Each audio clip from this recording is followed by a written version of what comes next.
जैसा कि अपन इस भागवतम के पहले स्कंद के 8वें अध्याय में हम देख रहे हैं कि महाभारत का युद्ध समाप्त होने के बाद में पांडवों की जीत होती है और उसके बाद में भगवान कृष्ण युधिष्ठिर महाराज को सिंहासन पर विराजमान करते हैं और उसके बाद में वो पांडवों से, कुंती महारानी से और जो भी पांडवों के समाज में थे उनसे परमिशन लेते हैं द्वारका जाने के लिए। वो लोग कुछ रिक्वेस्ट करते हैं कि कुछ और महीने यहाँ पे रुक जाएं। तो उसके पश्चात जब भगवान द्वारिका जा रहे हैं तब जो कुंती महारानी है भगवान से ये प्रार्थना करती हैं, जो अभी आज का जो दूसरा श्लोक है उससे ये कुंती महारानी की जो प्रार्थनाएं हैं वो शुरू होती हैं।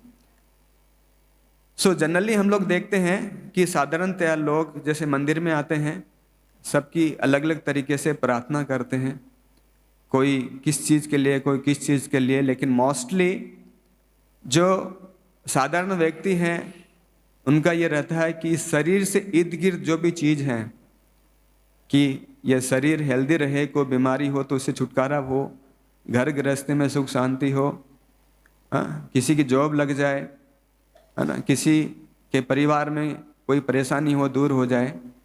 क्योंकि साधारण व्यक्ति इस शरीर से परे कभी सोच नहीं सकता, उसके लिए उसकी सोच उतनी है कि ये भगवान से आकर के वही प्रार्थना करता है। लेकिन जब व्यक्ति आध्यात्मिक जीवन के प्रति इच्छुक होता है, भक्ति में आगे बढ़ना चाहता है, तब उसको जिज्ञासा होती कि कैसे, किस तरीके से भगवान से प्रार्थना करूं और क्या मैं भगवान से मांगूं।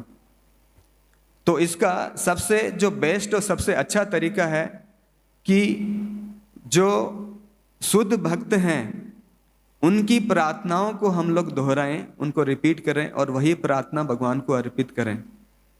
तो भागवतम में हम लोग देखते हैं ये कई सारी इस तरह की प्रार्थनाएं हैं जो भागवतम में बताई गई हैं। जैसे प्रहलाद महाराज की प्रार्थनाएं हैं, ध्रुव महाराज की प्रार्थनाएं हैं, सुखदेव गोस्वामी की प्रार्थनाएं हैं, गोपियों की प्रार्थनाएं हैं, कुंती महारानी की प्रार्थनाएं हैं।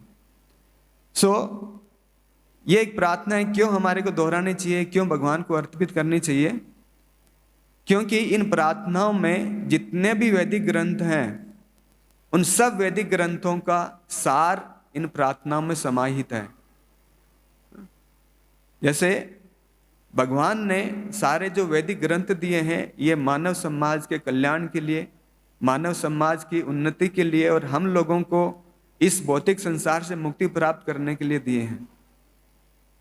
लेकिन हम उन सब ग्रंथों का अध्ययन नहीं कर सकते और उनको अपना नहीं सकते, तो एटलीस्ट उनका जो सार है वो हम समझने की कोशिश करें और उनसे भगवान से प्रार्थना करें कि हम ये किस तरीके से जो आध्यात्मिक जीवन है वो प्रैक्टिस कर सकते हैं। आज के श्लोक में हम देख रहे हैं कुंती महारानी भगवान कृष्ण को बोल रही है कि माया जवनी का आच्छन्नम। जैसे यहाँ पे Prabhupada ji word to word meaning में बता रहे हैं कि जवनी का मतलब जो पर्दा जैसे होता है ना, जैसे प्रभुपाद जी का अल्टर है उसके पास इंच पर्दा है, तो कई बार पर्दा अपन लगा देते हैं तो प्रभुपाद जी के दर्शन नहीं होते। तो कुंती महारानी बोल रही है कि जो भगवान है उसको आच्छन्नम, भगवान को माया के पर्दे ने ढक रखा है, भगवान को आच्छादित कर रखा है। किसके लिए? आगे कुंती महारानी बोले कि जो अज्ञानी लोग हैं और मूढ़ दृशा, जो मूर्ख व्यक्ति और अज्ञानी व्यक्ति हैं, उनकी दृष्टि से माया ने भगवान को आच्छादित कर रखा है। और उसके आगे फिर कुंती महारानी बोल रही हैं कि जो भगवान है वो अधोक्षज है। अधोक्षज मतलब जो हमारी भौतिक इंद्रियां हैं इनके द्वारा भगवान को हम लोग परसीव नहीं कर सकते, भगवान को नहीं जान सकते हैं। तो हम आज जो भी हमारे पास ज्ञान है इन भौतिक इंद्रियों के द्वारा ग्रहण किया गया, तभी हमारे पास वो ज्ञान है। जैसे हम कहते हैं ना कि गन्ने का जो टेस्ट है वो मीठा होता है, क्योंकि हमने टेस्ट किया है वो, है ना, हमारी इंद्रियों के द्वारा हमने टेस्ट किया है, इसलिए हमारे को पता है कि गन्ना का टेस्ट जो मीठा होता है। हाँ? तो लेकिन यहाँ पे कुंती महारानी बोल रही हैं कि भगवान है जो अधोक्षज हैं, इन भौतिक इंद्रियों के द्वारा उनको हम नहीं ग्रहण कर सकते, तो कैसे भगवान को जान सकते हैं हम लोग। हाँ? फिर आगे कुंती महारानी बता रही है कि न लक्ष्य से मूढ़ दिसर नटो नाट्य धरो यथा। जैसे हमने देखा होगा कि बचपन में कई तरह के, जैसे हम लोग नाटक देखते थे, या कई बार हम लोग गांव में जैसे होता है ना कि रामलीला वगैरह करते थे, तो अलग अलग व्यक्ति अलग अलग जो परफॉर्म करता था, कोई रावण परफॉर्म कर रहा है, कोई भगवान राम बना है, कोई हनुमान जी बना है, तो कई बार हम लोग पहचान नहीं पाते थे कि कौन व्यक्ति है, कि अलग वेश में वो होता है। इसी तरीके से जो अज्ञान और मूढ़ व्यक्ति, मूर्ख व्यक्ति हैं, वो भगवान को नहीं जान पाते हैं।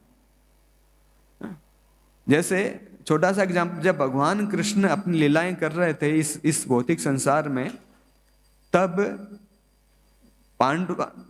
कौरवाज थे, शिशुपाल थे, और बहुत सारे ऐसे लोग थे जो भगवान को वास्तविक रूप में नहीं जान पाए।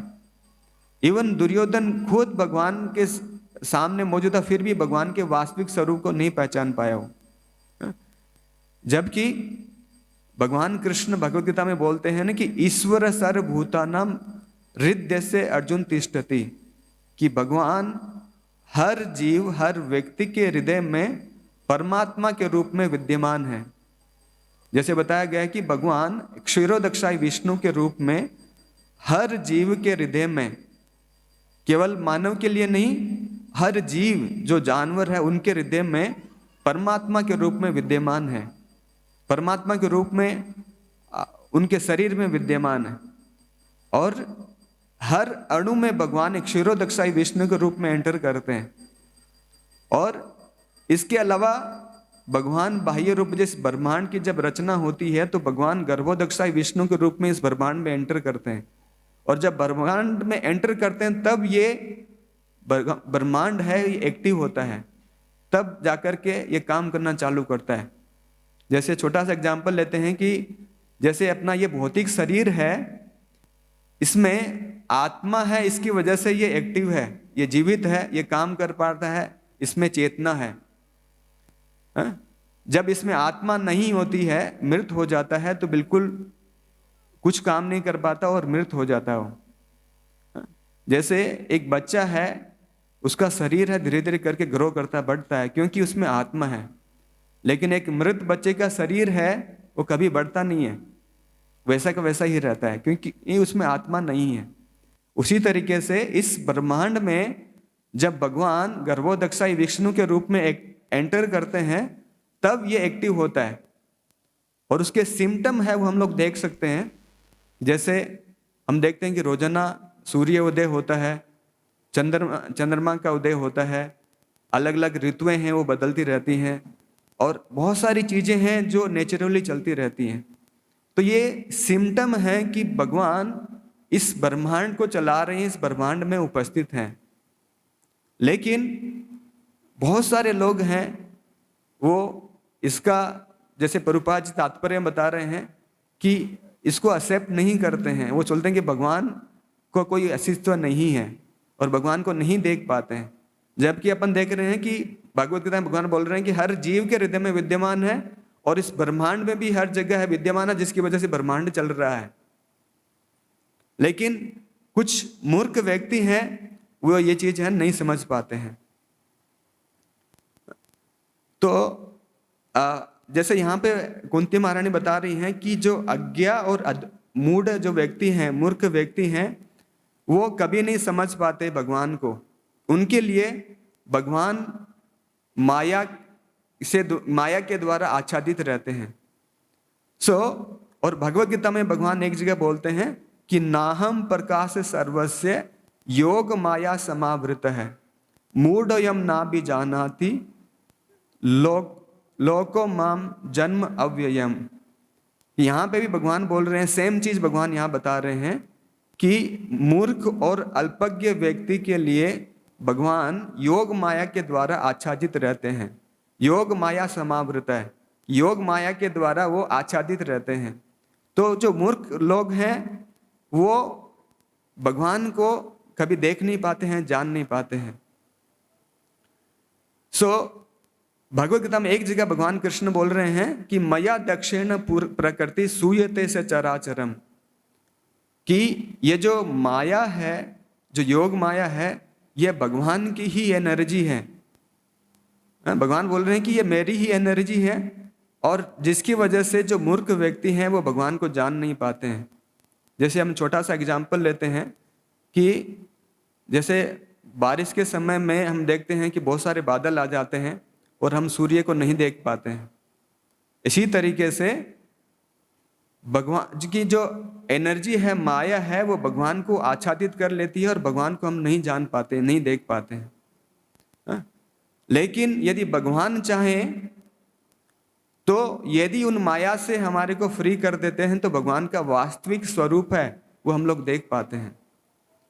लेकिन वो माया, भगवान की एनर्जी इतनी पावरफुल है कि हमारे बस में नहीं है कि हम लोग माया से मुक्त हो सकें। लेकिन भगवान चाहें तो हमारे को माया से मुक्त कर सकते हैं और उनका वास्तविक स्वरूप हमारे को प्रदर्शित कर सकते हैं। इसका छोटा सा हम लोग एग्जाम्पल देते हैं कि जैसे आजकल देखते हैं ना कि घरों में बहुत सारे लोग हैं ना कुत्ते रखते हैं,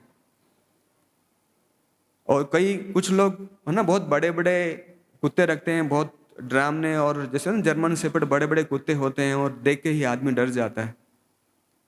तो जैसे अपन एग्जाम्पल लेते हैं कि कोई व्यक्ति है, उसको एक दूसरे व्यक्ति से बहुत काम है, बहुत जरूरी काम है, और जिसके पास जा रहा है काम के लिए उसके घर में बहुत बड़ा कुत्ता रख रखा है। उसको पता है कि हाँ इसके घर में बहुत बड़ा कुत्ता है और बहुत डेंजरस है, वो बहुत भयानक है, बहुत बड़ा साइज में बड़ा है और बहुत डेंजरस है।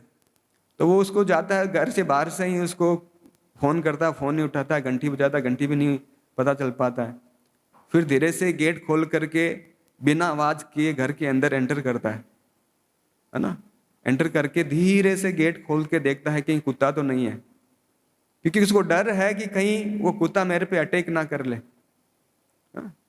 लेकिन कमरे में देखता है कि कमरे में वो पर्सन है वो मौजूद नहीं है। फिर वो धीरे धीरे सीढ़ियों से ऊपर चढ़ता है बिना आवाज किए, कहीं कुत्ता ना आ जाए।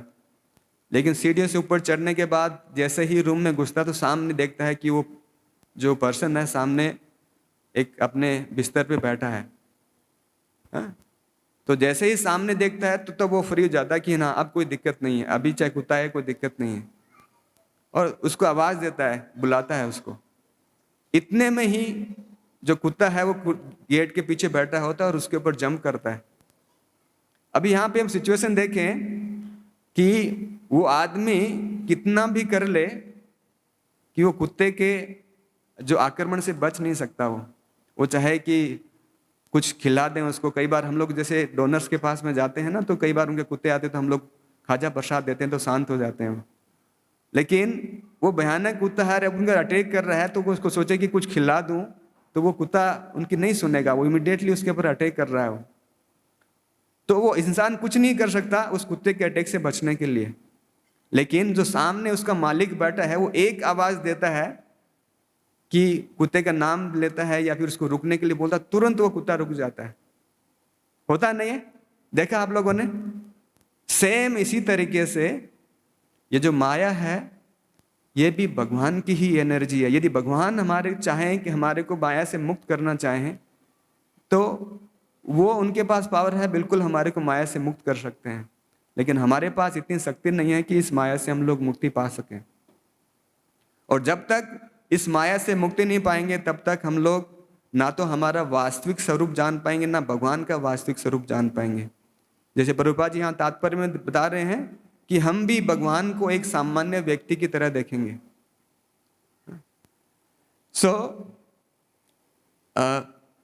इसलिए जो भगवत गीता में भगवान बोलते हैं कि जो 4 तरह के जो लोग हैं वो भगवान को कभी समझ नहीं सकते हैं। जो बताया कि नमाम दुष्कृत न मूढ़ा परपद्यन्ते नराधमा माया अपहृत ज्ञान आसुरम भावम आश्रिता है। ये 4 तरह के लोग कौन है? दुष्कृत न मूढ़ा, हाँ? और दूसरा है नराधमा, जो गिरे हुए इंसान है। और माया अपहृत ज्ञान है, जिनके ज्ञान को, जिनकी बुद्धि को माया ने अपहृत कर लिया है। और आसुरम भाव, जो आसुर प्रवृत्ति के हैं। ये 4 तरह के लोग हैं, वो भगवान को कभी सरेंडर नहीं करते, भगवान के शरण में नहीं जाते। और जब तक भगवान के शरण में नहीं जाएंगे तब तक हम लोग इस माया के जंजाल से मुक्त नहीं हो सकते। प्रभुपाद जी बता रहे हैं कि ये जो 4 तरह के लोग हैं, ये भगवान के शरण में क्यों नहीं जाते? प्रभुपाद जी बता रहे हैं क्योंकि ये पापपूर्ण कार्यों में विलुप्त रहते हैं। इसकी वजह से ये कभी भी भगवान के शरण में नहीं जा सकते हैं। ये 4 तरह, ये पापपूर्ण कार्य कौन से हैं? जो 4 रेगुलेटरी प्रिंसिपल हैं, कि जो मांस मदिरा का सेवन करते हैं, और जुआ वगैरह खेलते हैं, अनैतिक संबंध में घिरे हुए रहते हैं। तो इस तरह के जो 4 तरह की एक्टिविटीज में इन्वॉल्व होते हैं, ये कभी भी भगवान को सरेंडर नहीं कर सकते हैं। और भगवान को जब सरेंडर नहीं करेंगे तब वो इस माया से भी मुक्त नहीं हो सकते हैं। जैसे हम लोग देखते हैं कि अभी जैसे हम देखा कि ये जो माया है, ये भी भगवान की ही एनर्जी है। भगवान जब चाहें तभी हमारे को मुक्त कर सकते हैं। इसका छोटा सा एक पास टाइम है कि जब व्यासदेव जी के पुत्र थे सुखदेव गोस्वामी, जब वो माँ की कोख में थे, कितने साल तक थे वो? 16 साल तक माँ की कोख में थे। तो व्यासदेव जी को काफ़ी दुख होता था कि उनकी पत्नी कितनी परेशान हो रही है, क्योंकि कोख में लेकर के 16 साल तक उनको रहना बहुत परेशानी। तो फिर वो सुखदेव गोस्वामी से बोलते हैं कि आप बाहर आ जाइए। तो सुखदेव गोस्वामी व्यासदेव जी को बोलते हैं कि नहीं, मैं बाहर नहीं आ सकता। यदि बाहर आऊँगा तो ये जो माया है, इसका मेरे पे आक्रमण होगा और इसके बस में चला जाऊँगा, और मैं भी इस माया संसार में लुप्त हो जाऊँगा। तो फिर व्यासदेव जी सुखदेव गोस्वामी को बोलते हैं कि नहीं नहीं, ऐसा नहीं होगा, मैं माया की अटैक से आपको बचा लूँगा। तो फिर सुखदेव गोस्वामी बोलते हैं कि आप खुद इस माया के जंजाल में फंसे हुए हैं कि मेरी पत्नी इतनी पीड़ित हैं, इतनी दुख में हैं, और आपको मेरे प्रति इतना अटैचमेंट है, पत्नी के प्रति इतना अटैचमेंट है, तो आप खुद माया के जंजाल में फंसे हैं, मेरे को कैसे मुक्त कर पाओगे आप? तो फिर व्यासदेव जी द्वारिका जाते हैं, भगवान कृष्ण के पास में जाते हैं, उनको बता के ऐसी ऐसी सिचुएशन है। तो फिर भगवान कृष्ण खुद जाते हैं और फिर सुखदेव गोस्वामी को बोलते हैं कि आप कोख से बाहर आ जाइए, आपके ऊपर माया का अटैक नहीं होगा। तब जो सुखदेव गोस्वामी हैं, तब उनका जन्म होता है, क्योंकि उनको पता है कि जब भगवान कृष्ण स्वयं बोल रहे हैं, और ये जो माया है ये भगवान की एनर्जी है, मया दक्षिण सूते, है ना, कि ये भगवान की एनर्जी है, भगवान के ही डायरेक्शन में, भगवान के ही कंट्रोल में है, किसी साधारण व्यक्ति जीव के कंट्रोल में नहीं है। जब भगवान ने उनको अश्योर कर दिया, तब सुखदेव गोस्वामी का जन्म होता है और बाहर आते हैं। इसी तरीके से यदि हम लोग भगवान को सरेंडर करते हैं, तभी हम लोग इस माया से फ्री हो सकते हैं। और जब हमारे को ये ज्ञान होता है, भगवान को सरेंडर करते हैं, तब बहुनाम जन्मनाम अन्ते ज्ञानवान माम प्रपद्यन्ते, कि कई जन्मों तक ये ज्ञान जब हमारे को रहता है, उस ज्ञान के माध्यम से हम लोग प्रैक्टिस करते हैं, तब जाकर के हम लोग इस भगवत प्राप्ति, भगवान को जान पाते हैं। जैसे हम देखते हैं कि जब भगवान कृष्ण अपनी लीलाएं कर रहे थे, तो पांडव थे, वो भी भगवान को देखते थे और भगवान के साथ में अलग अलग लीलाएं की थी। एक जगह दुर्योधन भी था, कौरव भी थे, वो भी भगवान के समक्ष मौजूद थे। लेकिन जो पांडव है, भगवान को वास्तविक रूप में जानते हैं कि ये परम पुरुषोत्तम भगवान है, जबकि दुर्योधन एक साधारण व्यक्ति की तरह भगवान को समझता था, जबकि व्यक्ति एक ही है, एक ही व्यक्ति सामने खड़ा है, लेकिन जो पांडव है वो भगवान को परम पुरुषोत्तम भगवान के रूप में देख रहे हैं और दुर्योधन एक साधारण व्यक्ति के रूप में देख रहा है। क्योंकि दुर्योधन क्यों नहीं पहचान पाता था? क्योंकि वो पापपूर्ण कार्यों में लिप्त था। इसलिए जो भगवान की जो शक्ति है, जो माया है, उसने भगवान को आच्छादित कर रखा था उनकी नजरों में से। इसलिए दुर्योधन कभी जान नहीं पाया कि भगवान कृष्ण परम पुरुषोत्तम भगवान है। जबकि उसी समय उसी जगह पे पांडव भी भगवान को परम पुरुषोत्तम भगवान के रूप में देखते थे। इसी तरीके से जब चैतन्य महाप्रभु इस संसार में जब अपनी लीलाएं कर रहे थे, तो बहुत सारे जातीय ब्राह्मण थे, कास्ट ब्राह्मण थे, वो चैतन्य महाप्रभु को नहीं जान पाए।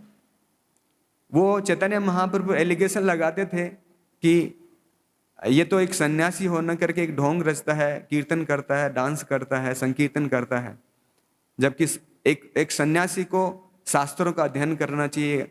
बहुत सारी चीजें, बहुत सारे एलिगेशन लगाते थे और फिर जाकर के जो चांद काजी को कंप्लेन करते हैं। फिर चांद काजी कुछ सैनिकों को भेज करके फिर डिवोटीज पे अटैक करते हैं, है ना। लेकिन वही चैतन्य महाप्रभु अपना षडभुज विग्रह सार्वभौम भट्टाचार्य, रामानंदाचार्य उनको भी दिखाते हैं, उनके सामने अपना विग्रह को प्रदर्शित करते हैं। लेकिन सेम चैतन्य महाप्रभु को जो जातीय ब्राह्मण है एक साधारण व्यक्ति की तरह देखते हैं, है ना। क्योंकि वो भगवान के, इवन तो ब्राह्मण है लेकिन भगवान के प्रति आसक्ति नहीं है उनकी। इसलिए भगवान चैतन्य महाप्रभु को नहीं जान पाए, जबकि चैतन्य महाप्रभु खुद भगवान कृष्ण, भगवान राम थे। तो जब तक हम लोग भगवान को सरेंडर नहीं करते तब तक भगवान को नहीं जान पाते। इसके लिए छोटी सी एक कहानी है कि एक भक्त थे जिनका नाम था चौकामेला। वो पांडुरंग विठल जो है उनके बहुत बड़े भक्त थे। पांडुरंग विठल को जानते हैं हम लोग? साउथ इंडिया में एक मंदिर है जहाँ पे पांडुरंग विठल की विग्रह है। तो उनके भक्त थे और वो उनकी एक स्पेशलिटी थी कि वो बहुत सारे भजन लिखते थे और बहुत सुंदर तरीके से, बहुत मधुर आवाज में गाते थे वो, और नए नए तरीके के जो भजन है उनको कंपोज करते थे वो। लेकिन उनका जो जन्म है किसी निम्न परिवार में हुआ था, जिसकी वजह से जो जातीय ब्राह्मण है वो उनको पांडुरंग मंदिर के अंदर उनको प्रवेश नहीं देते थे, दर्शन के लिए उनको अलाउ नहीं करते थे। लेकिन जो चौकामेला थे उनकी बहुत इच्छा थी कि भगवान के दर्शन कैसे करें वो, और फिर भी वो भगवान का ग्लोरिफिकेशन करते रहते थे, भगवान के जो भजन है उनको गाते रहते थे। तो ऐसे करते करते एक दिन बहुत तीव्र इच्छा हुई उनकी कि मैं कैसे पांडुरंग विठल है उनके दर्शन करूं मैं। तो वो दर्शन करने के लिए वहां पे जाते हैं, मंदिर के प्रवेश द्वार में जाते हैं, लेकिन जो जातीय ब्राह्मण हैं वो उनको रोक देते हैं और रोक करके बहुत कटु शब्द उनको कहते हैं, बहुत साफ वर्ड्स उनको कहते हैं कि एक जो कुत्ता है वो कैसे ब्राह्मणों के साथ में भोजन कर सकता है, एक भिखारी है वो कैसे महल में प्रवेश कर सकते हैं, ऐसे बहुत सारे कटु शब्द कहते हैं। तो ये सुन करके जो चौकामेला हैं बहुत दुखी होते हैं, वापस अपने घर लौट जाते हैं और घर पे बहुत दुखी होते हैं। तो उनकी जो पत्नी है उनको सांत्वना देती हैं कि कभी ना कभी भगवान तुम्हारे को दर्शन देंगे। तो फिर नेक्स्ट डे दोबारा से जो चौकामेला है वो कोशिश करता है कि कैसे न कैसे वो पांडुरंग विठल के दर्शन है। तो जाकर के उन जो जातीय ब्राह्मण उनसे रिक्वेस्ट करता है कि देखो जो सूर्य है वो भी सबके लिए समान है, ऐसे नहीं कि एक जगह रोशनी ज्यादा दे रहा है दूसरी जगह कम दे रहा है। जो पृथ्वी है सबके लिए समान है, भगवान सब जगह अपने शास्त्रों में बताएं कि भगवान ईश्वर सर्वभूतानाम, सारे जीवों के लिए समान है। आप इतना क्यों डिफरेंस कर रहे हैं कि मैं निम्न जाति का हूं तो मैं भगवान का दर्शन नहीं कर सकता हूं।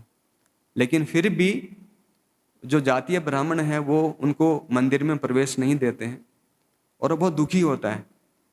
तो इसी के साथ में रात को वो दुखी मन से वो सोता है। तो मध्य रात्रि में एक छोटा बालक आता है। वो बालक आकर के उनके घर में नॉक करता है, खटखटाता है। तो ये चौकामेला है बहुत दुखी था। तो वो जैसे ही कोई नॉक करता है तो उसको जिज्ञासा होती है कि पता नहीं कौन आया है। तो जाके गेट खोलता है तो देखता है कि एक छोटा सा बालक है, वो गेट के बाहर खड़ा है। तो वो बालक है, वो चौकामेला के बोलता है कि आप मेरे साथ में आइए। तो चौकामेला समझ नहीं पाता है कि इतनी मध्य रात में, इतनी रात्रि को ये बालक आया, इतना सुंदर बालक आया है, कहाँ ले जाना चाह रहा है मेरे को। लेकिन वो फिर धीरे धीरे करके मंदिर की तरफ लेके जाता है। और वहाँ मंदिर के पास में जाते हैं, देखते हैं कि जो मंदिर के जो द्वारपाल हैं, जो गार्ड्स हैं, सब गहरी नींद में सोए हुए हैं। और वो बालक है चौकामेला को मंदिर के अंदर ले जाता है। और मंदिर का जो मेन जो हॉल होता है, वहाँ जैसे ही एंटर करने की कोशिश करता है तो चौकामेला के मन में एक आता है कि मैं तो एक निम्न जाति का अछूत व्यक्ति हूँ, तो कैसे मैं भगवान के मंदिर में एंटर कर सकता हूँ। तो वो बालक को बोलता है कि नहीं, मैं इस मंदिर में प्रवेश नहीं कर सकता। तो बोले क्यों नहीं कर सकते? बोले मैं अछूत जाति का हूँ, अछूत व्यक्ति हूँ, मैं नहीं कर सकता। तो फिर वो बालक बोलता है कि आपको पता है अछूत व्यक्ति कौन होता है? जो मनुष्य जीवन प्राप्त होने के बावजूद भी यदि भगवान की शरण में नहीं जाता, वो अछूत व्यक्ति होता है। और जो व्यक्ति भगवान की निंदा करता है और भगवान के भक्तों की निंदा करता है, वो भी एक अछूत व्यक्ति होता है। और वो व्यक्ति है, वो उसको भगवान के मंदिर में वो एंटर नहीं कर सकता। लेकिन आप तो इससे भी कई ऊपर उठे हुए हो, तो आप अछूत नहीं हो। तो इस तरीके से वो जो बालक है वो चौकामेला को मंदिर में प्रवेश करवाता है, लेके जाता है। तो जब ये कन्वर्सेशन चल रही होती है तो जो मंदिर का जो मुख्य पुजारी होता है वो भी पास में किसी कक्ष में सो रहा होता है। और इसी दौरान सुबह का ब्रह्म का समय आ जाता है। और जब ये इस तरह की वार्तालाप सुनता है जो पुजारी, तो उसकी होश में आता है, वो देखता है। तो जैसे ही उसको आवाज़ आती है तो वो मंदिर में जाके देखता है। तो जब जैसे ही मंदिर में जाके देखता है तो जो बालक है वो तुरंत गायब हो जाता है और केवल चौकामेला अकेले रह जाते हैं। तो चौकामेला सोचते हैं कि ये तो बहुत दुविधा में है कि मेरे को अकेले को छोड़ के चले गए, और मैं कैसे इस पुजारी को कन्विंस करूं कि मेरे को ये बालक मेरे को लेके आया है। लेकिन दूसरी बात पे चौकामेला को प्रसन्नता भी थी कि इतने सालों से जो दर्शन की प्रतीक्षा कर रहा था, वो आज उनको भगवान का जो दिव्य दर्शन है उनका उसका लाभ उसको हुआ है। तो जो मुख्य पुजारी था चौकामेला को देख करके बहुत क्रोधित होता है और बहुत अपशब्द उनको कहता है। और फिर वो जो बाकी जो जातीय ब्राह्मण है उनको बुलाता है और इस तरीके से वो डिसीजन लेते हैं कि ये चौकामेला है, ये चोरी से मंदिर में प्रवेश किया है, तो इस जगह से इस जो गांव है इसे बाहर निकाल दिया जाए इसको। तो वो सब लोग क्या करते हैं कि जो उस गांव के पास में नदी थी, नदी के बाहर उसको निकाल देते हैं और वहां पे फिर वो चौकामेला वहां पे रहता है। फिर भी चौकामेला की बहुत इच्छा होती है कि कैसे भगवान के दर्शन करें। तो सोचता है कि कैसी सिचुएशन आ गई कि एक समय था कि एटलीस्ट मंदिर के पास में तो जा सकता था, लेकिन अभी तो मंदिर के पास भी नहीं जा सकता मैं। तो ऐसे करके बहुत वो दुखी होता है, लेकिन फिर भी अपने भजनों के माध्यम से भगवान का ग्लोरिफिकेशन करता रहता है। वो एक दिन उसकी इच्छा हुई कि चलो भगवान की दर्शन नहीं, लेकिन भगवान को कुछ बना के खिला सकता हूं क्या मैं। तो इस तरीके से उनकी इच्छा हुई और बहुत उसके बारे में सोचता रहा। तो एक दिन जो पांडुरंग विठल है खुद उनके घर में वहां पे प्रकट होते हैं और ये देख करके जो चौकामेला है बहुत खुशी होता है और भगवान का बहुत शास्त्रों के अनुसार पूजा वगैरह करता है और भोग वगैरह लगाते हैं। तो चौकामेला और चौकामेला की जो पत्नी है दोनों मिलकर के बहुत आदर सत्कार करते हैं, पूजा वगैरह करते हैं, भगवान को भोग लगाते हैं।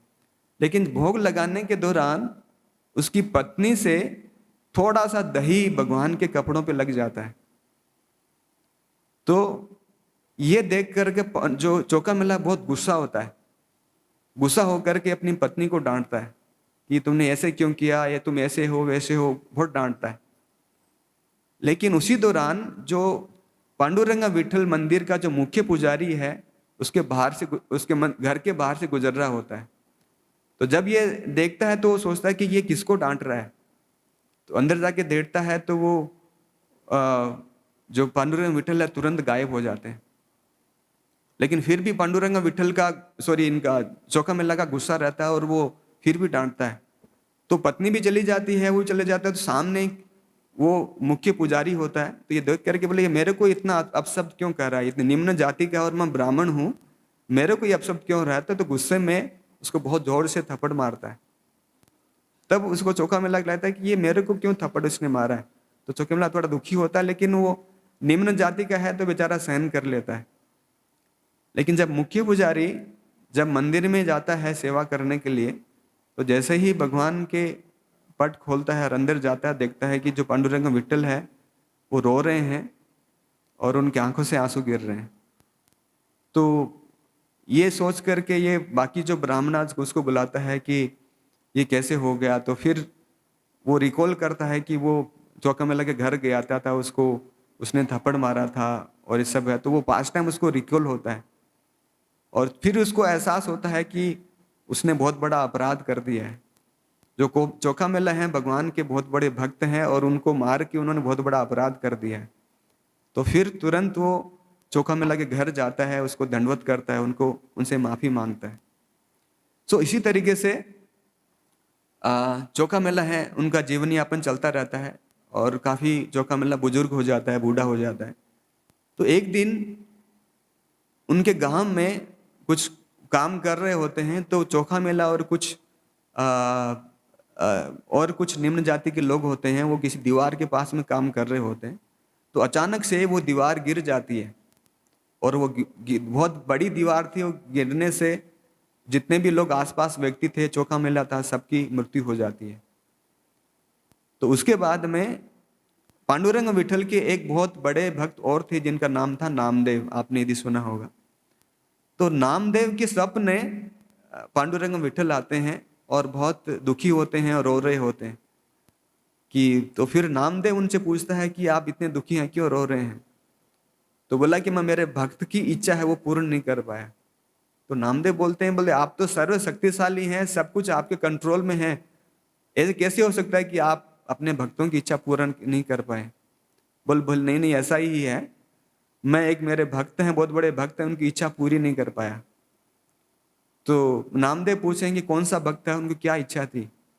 तो बोला कि एक चौखामेला मेरा भक्त था और उनकी आखिरी इच्छा थी कि उनका शरीर है भगवान के मंदिर में उनके सामने दफनाया जाए, है ना। लेकिन ये इच्छा मैं पूरी नहीं कर पाया और उसकी चौखामेला की मृत्यु हो गई है। तो चौखामेला नामदेव बोलते हैं कि आप बताओ मैं कैसे ये आपकी इच्छा पूरी कर सकता हूँ। तो बताते हैं कि आप जाओ, उसकी चौखामेला की मृत्यु हो गई है एक दीवार के नीचे दबने से, और कई सारे और लोग हैं उनकी भी मृत्यु हो गई है। तो उनका जो शरीर है उनको ला करके मेरे सामने उसको दफना। तो फिर नामदेव बोलता है कि जरूर, आपकी आज्ञा है तो डेफिनेटली मैं इसकी पालन करूंगा और आपकी इच्छा का इच्छा को पूरा करूंगा। लेकिन फिर नामदेव बोलता है कि वहां तो बहुत सारे व्यक्ति, आप बता रहे हैं कि बहुत सारे व्यक्ति थे, उनमें से एक चौखामेला है, तो मैं कैसे पहचान पाऊंगा कि ये चौखामेला का शरीर है, ये चौखामेला की हड्डियां हैं, कैसे उठा के लेके आऊंगा। तो फिर पांडुरंग विठल बोलते हैं कि जिन भी हड्डियों में, जो भी हड्डियां मेरा नाम का जप कर रही हैं, समझ लेना कि वही चौखामेला है। तो फिर नामदेव जाते हैं, जैसे ही वहां दीवार के नीचे खोदते हैं तो उनका चौखामेला का पार्थिव शरीर उनको मिलता है और वो देखते हैं कि उन हड्डियों से भी भगवान के नाम का जप हो रहा है। तो उनके शरीर को, उनकी हड्डियों को ला करके और उनका फिर भगवान के सामने उनको दफनाया जाता है। तो कहने का मतलब यहाँ पे मैं जैसे बताना चाह रहा हूं कि जब हम भगवान को सरेंडर करते हैं और भगवान के दर्शन करने की हमारी इच्छा होती है, तब भगवान हमारे को अपना दिव्य दर्शन देते हैं। लेकिन यदि हम लोग इस भौतिक संसार में पापपूर्ण कार्य में लिप्त रहते हैं तो कभी भी हम लोग ना भगवान को समझ पाएंगे, ना भगवान की लीलाओं को समझ पाएंगे, और ना इस भौतिक संसार के कष्टों से मुक्त हो पाएंगे। एक इस श्लोक के माध्यम से कुछ कुंती महारानी कहना चाहती है कि यदि हमारे को भगवान को समझना है तो भगवान को सरेंडर करना चाहिए। और भगवान, जैसे यहाँ पे तात्पर्य में प्रभुपाद जी बता रहे हैं कि भगवान ने जब यहाँ पे इस भौतिक संसार में लीला करने के लिए आए थे तो वृंदावन में अनेक लीलाएं की थी। जैसे प्रभुपाद जी यहाँ पे बता रहे हैं कि गोवर्धन लीला की थी, पूतना का वध किया था। लेकिन ये एक असाधारण लीला है और सामान्य व्यक्ति नहीं समझ सकता। लेकिन यदि हम लोग इस पापपूर्ण कार्यों से मुक्त होते हैं तभी इन लीलाओं को समझ पाते हैं। सबसे पहले जैसे प्रभुपाद जी बताते हैं कि सबसे पहले ये जो 4 जो नियम हैं कि हमारे को नशा नहीं करना है, मांस का सेवन नहीं करना है, जुआ नहीं खेलना है और अनैतिक संबंध नहीं बनाने हैं, यदि इन 4 चीज़ों से मुक्त होते हैं तभी हम लोग भगवान को सरेंडर कर पाते हैं। ये एक बेसिक क्वालिफिकेशन है भगवान को सरेंडर करने की। और दूसरा, प्रभुपाद जी बताते हैं कि जब तक हमारा हृदय शुद्ध नहीं है तब तक हम लोग भगवान को नहीं समझ सकते, भगवान को नहीं जान सकते। तो भगवान को जानने के लिए हमारा जो हृदय शुद्ध करना है, इसके लिए चैतन्य महाप्रभु बोलते हैं कि चेतो दर्पण मार्जनम बहु महादावाग्नि निर्वापणम, कि भगवान के नाम का जप करके हम लोग हमारे हृदय को शुद्ध कर सकते हैं और शुद्ध मन से हम लोग भगवान को समझ सकते हैं। तो इस श्लोक का यही एक निष्कर्ष निकलता है कि हम इस पापपूर्ण कार्यों से मुक्त हो और भगवान के नाम का जप करें, तभी हम लोग भगवान को जान पाएंगे। तो मैं यहीं समाप्त करता हूं। यदि किसी का प्रश्न और डाउट हो तो मैं कोशिश करूंगा। ग्रंथराज श्रीमद् भागवतम की, जगत गुरु श्रीला प्रभुपाद की, निताय गौर प्रेमानंदी।